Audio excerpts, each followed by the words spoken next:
Hi guys, good morning. So for today's video, I feel like I'm okay. I just took my shower. Medyo naka-adjust na sa 1% na temperature dito. Pero sa labas sobrang lamig pa rin. Dito sa loob, mga I don't know, pero sabihin na 20 I guess.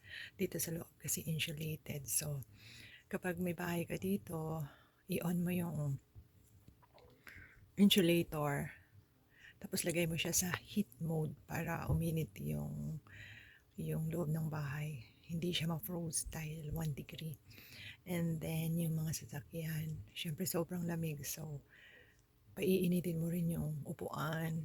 Tapos, imbis na aircon kagaya dyan sa Pilipinas, yung ibubuga niya, init uli para, yun nga, para hindi siya ma-frozen. Ganon. So, 'di ba? Ang weird ng buhay dito. Ang weird ng klima.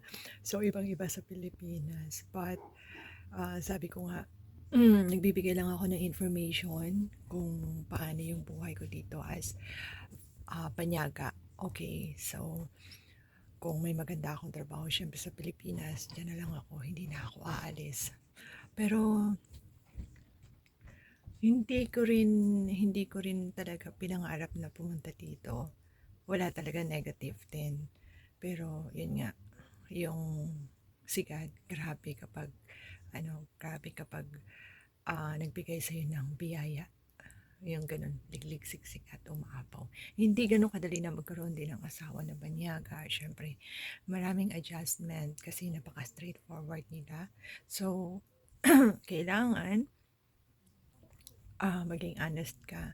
So, sabihin mo na alam mo na, medyo dahan-dahanin yung pagka-straightforward kasi tayo mga Pilipino parang dinadaan natin sa paunti-unti, hindi tayo straightforward. Hindi ko alam kung may mga Pilipino na straightforward magsalita. Yun bang masyadong nakakasakit pag nakapagsalita yung parang hindi nag-isip ganun.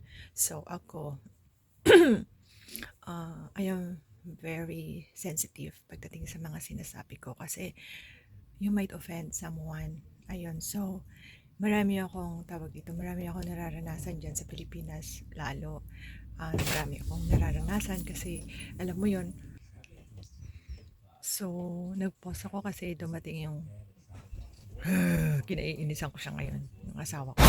Ayun, so, saan ba tayo? Dun sa, ayun, very straightforward sila. So, dapat medyo magsalita ka. Huwag mong hayaan na huwag mong hayaan na masaktan ka. Siyempre, lumaban ka rin.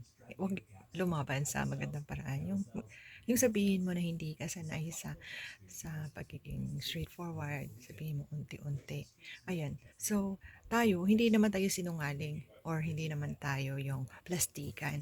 Kaso tayong mga Pilipino, I don't know sa ibang mga Pilipino pero tayo, ah, yung nag-iingat talaga tayo sa mga sasabihin natin. Ayun, balik tayo dun sa mga marami ako naririnig dati. Ang sakit. Hindi pa nga ako kilala ha. Ang dami ko nang naririnig na hindi maganda. Dapat hindi ganon.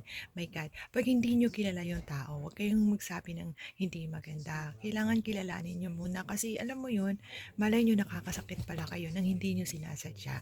So bago kayo mag-comment sa buhay ng ibang tao or mag-comment tungkol alam mo na kung ano meron sa isang tao, aba, aralin niyo munang maigi para hindi kayo makakasakit, gano'n. Yun lang. Kasi, ah, every day we have to try our best to be good, to be nice. Kasi we have to live each day as the last day. So, gano'n. So, as much as possible, gawin natin yung mga bagay na maganda. Be kind, be nice, and then if you can help, help.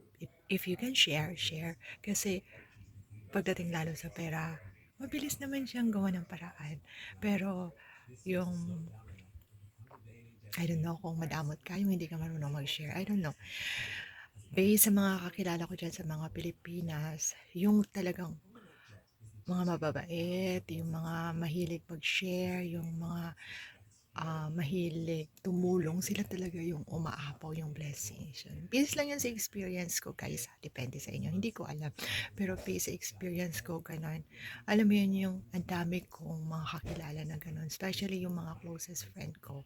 Makikita mo talaga pag tumulong, liglig, siksik at umaapaw. Kaya tuloy yung blessings nila, umaapaw din. Kaya kahit nandyan lang sila sa Pilipinas, okay na sila, masaya na sila. Kasi yun nga, ang daming blessings from God.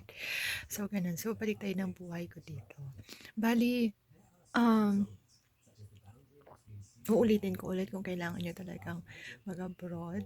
Kailangan ready talaga kayo.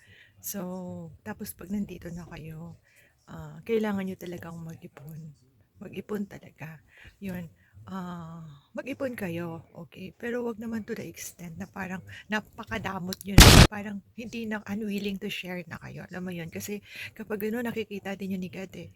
So, minsan kapag sarili mo lang din yung iniintindi mo, parang wala rin, hindi ka rin happy, hindi ka rin masaya, kasi parang wala.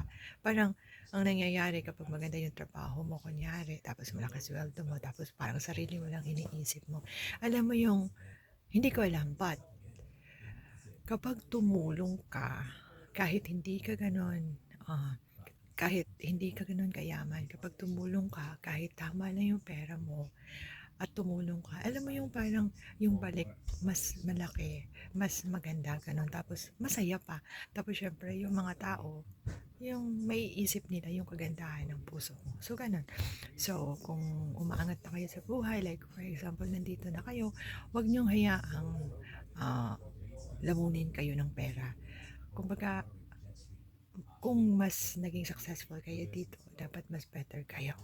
Pero ako right now, sa mga humihingi ng tulong sa akin, yung finances, I want to be honest, wala talaga akong pera sa ngayon kasi wala talaga ang trabaho dito. Tsaka under adjustment din ako. Alam mo yung mga gusto kong bilhin dito, hindi ko rin mabibili kasi ang mahal. Lalo na nga yung mga gulay at prutas. No, ang mga gulay at mga tawag dito, seafood dito ang mamahal talaga. So, tiis lang din ako sa baboy at manok at kung ano man yung mura dito. Pero I make it sure na yung mga niluluto ko healthy naman. Yun nga lang yung parang hindi na siya 100% Pinoy kasi nga hindi more on gulay. So, ako, vegetarian ako. Number one reason bakit hindi rin ako pwede dito kasi mas mahilig ako sa gulay kaysa sa karne. Ganon. So, tapos gusto ko rin maraming prutas. Yung tropical fruits natin, mga mango, guyabano, atis, mga ganun. So, yun yung mga favorite ko na wala dito. So, yun. Kaya yun. Ano pa ba? Yung i-share ko sa inyo, bali next time, kasi short video lang to, yung tungkol sa health. Sabi nila maganda yung health dito, pero i-share ko sa inyo next video ko kung bakit medyo alanganin ako dito. Ayan. So, thank you guys for watching and see you again on my next video. Bye! Yeah, you got that yum, yum.